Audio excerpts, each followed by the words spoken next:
To use a preloaded pattern as new Note background on the Note app on Samsung Galaxy S24 Ultra, open Samsung Note app,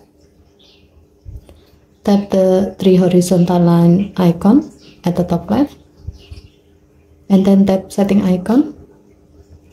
Under general section, tap style of new Note, tap template. Here you can see some preloaded pattern that you can use as the new Note background. Tap the desired one to use it. To see the result, tap the back key twice. Tap the new Note icon at the bottom right to create a new Note. As you can see, the selected pattern is now being used as the background.